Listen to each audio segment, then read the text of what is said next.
Hello friends, welcome back to my channel online IAS. Friend, concept clear talk series की एक नई video में स्वागत है आपका। इससे पहले वाली वीडियो में हमने डॉक्ट्रिन ऑफ एक्लिप्स को समझा था, जिसका आधार था आर्टिकल 13 क्लॉज 1, और जो कि डॉक्ट्रिन ऑफ सेवरेबिलिटी यानी कि पृथक्करण के सिद्धांत का आधार था। आज की वीडियो में हम डॉक्ट्रिन ऑफ सेवरेबिलिटी के दूसरे पार्ट को समझेंगे, जो कि आर्टिकल 13 क्लॉज 2 से संबंधित है। चलिए दोस्तों, बिना किसी देरी के आर्टिकल 13 क्लॉज 2 और डॉक्ट्रिन ऑफ सेवरेबिलिटी को समझते हैं क्या होता है। ठीक है, तो फ्रेंड्स, आर्टिकल 13 क्लॉज 2 में संविधान में क्या लिखा हुआ है, एज इट इज भाषा।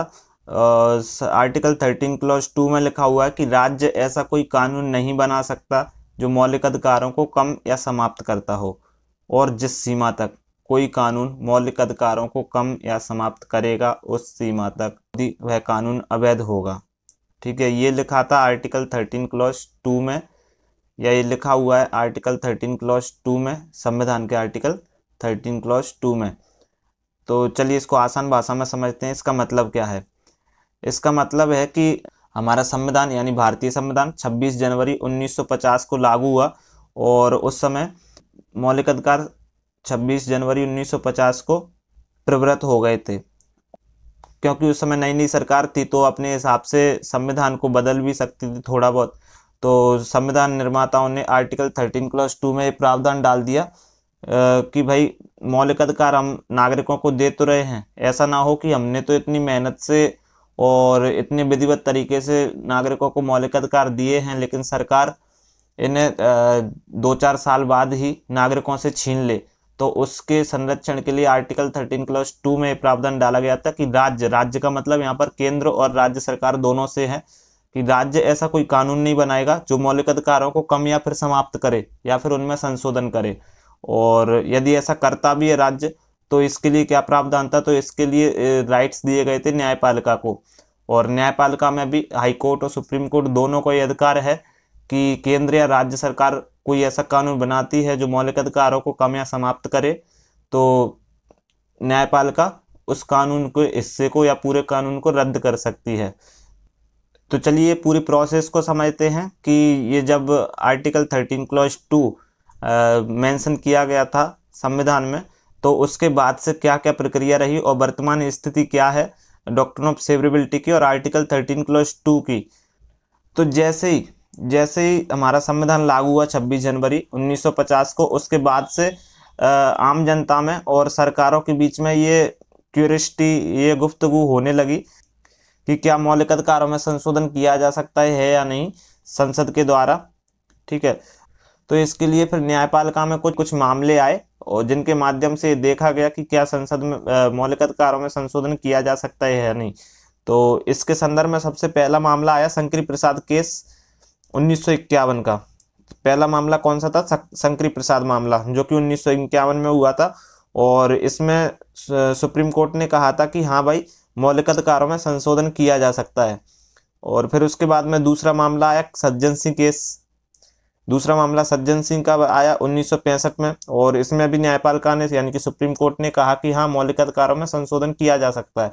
लेकिन आप गौर करिए, इन दोनों केसेस में सुप्रीम कोर्ट ने अपना निर्णय एक जैसा रखा, यानी कि बोला कि मौलिक अधिकारों में संशोधन किया जा सकता है।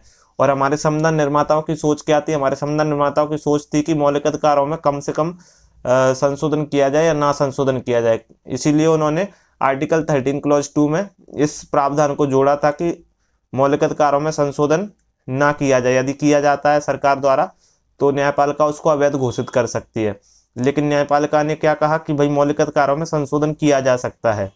ठीक है, और ऐसा इसलिए हुआ था क्योंकि उस समय हमारी न्यायपालिका को शिशु अवस्था में थी, देश आज़ाद हुआ था, और चूंकि उस समय की गवर्नमेंट जो तत्कालीन गवर्नमेंट थी, तो वो काफ़ी लोकप्रियता के साथ, बहुमत के साथ अपनी सरकार बनाई थी। और आप देखेंगे कि अपना पूरा इतिहास उठा के देख लीजिए, 75 साल का स्वतंत्रता के बाद का पूरा इतिहास उठाइए। जब जब केंद्र सरकार या फिर केंद्र की राजनीति मजबूत रही है, तब तब हमारी न्यायपालिका थोड़ा कंजर्वेटिव मोड में रही है।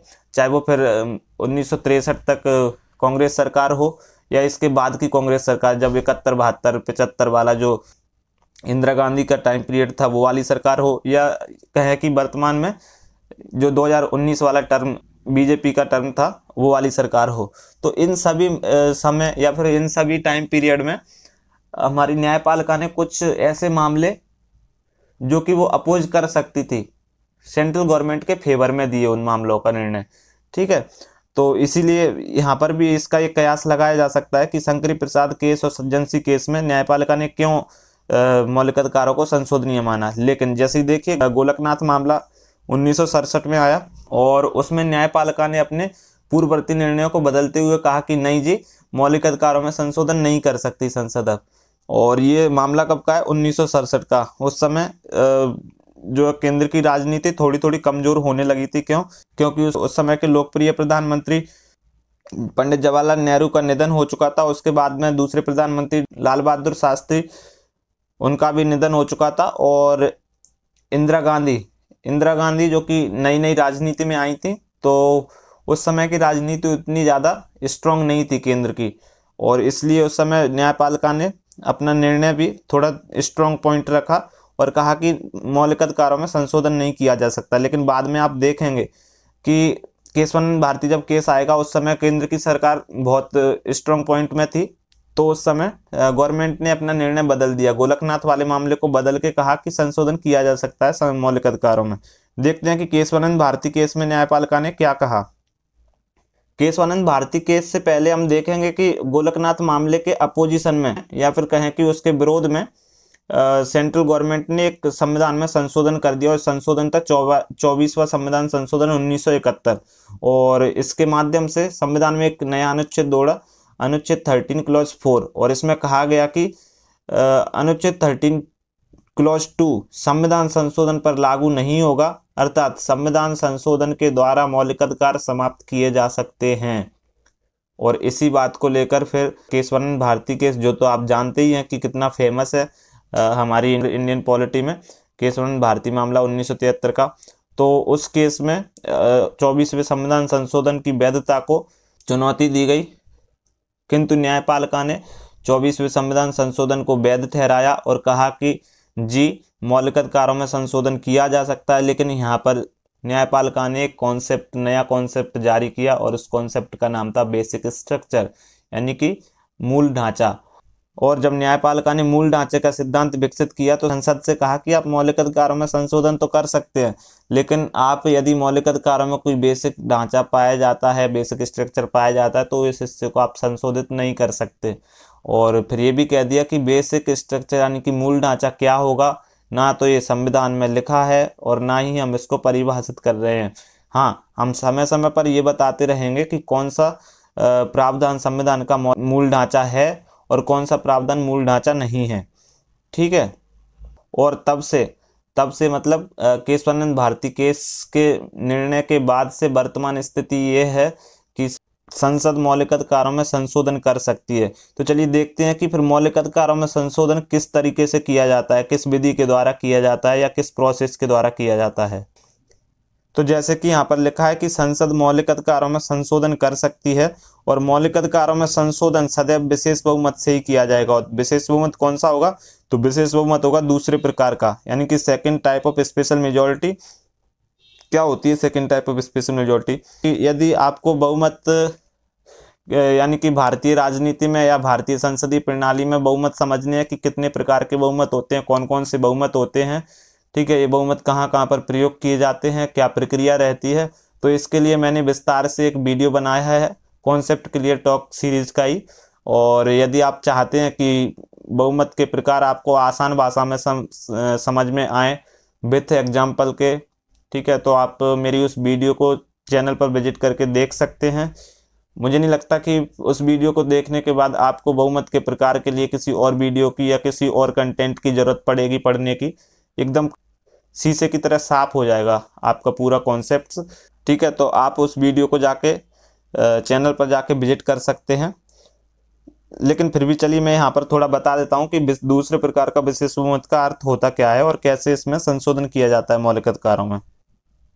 तो जैसे कि दोस्तों मैंने यहाँ पर लिखा है कि यहाँ विशेष बहुमत का अर्थ है उपस्थित और मतदान करने वाले सदस्यों का 2/3 बहुमत जो सदन की कुल सदस्य संख्या के आधे से कम ना हो, अर्थात सदन में उपस्थित, जैसे कि लोकसभा की कुल सदस्य संख्या कितनी है 543, और किसी दिन लोकसभा में मान लीजिए 300 सदस्य उपस्थित रहे, लेकिन मतदान किया 280 नहीं। दोस्तों यहाँ ध्यान रखना है कि उपस्थित होकर मतदान करना अनिवार्य नहीं है किसी भी सांसद के लिए, ठीक है।